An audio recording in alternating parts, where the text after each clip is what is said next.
அனைவருக்கும் வணக்கம். இன்றைய தலைப்புச் செய்திகள். முப்படைகளும் தயார் நிலையில் இருக்க ஒன்றிய அரசு உத்தரவு. தீவிரவாதிகளும் அதற்கு துணை போனவர்களும் நீதியின் முன்பு நிச்சயம் நிறுத்தப்படுவார்கள் என்று ஒன்றிய அரசு உறுதி. பஹல்காம் தாக்குதல் எதிரொலியாக வாகா அட்டாரி எல்லையை மூடியது ஒன்றிய அரசு. இந்தியாவில் இருந்து பாகிஸ்தானியர்கள் வெளியேற உத்தரவு.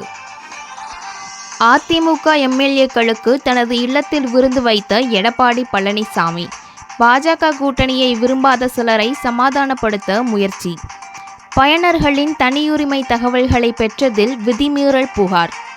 ஆப்பிள் மெட்டாவுக்கு ஐரோப்பிய ஆணையம் 6820 கோடி அபராதம்.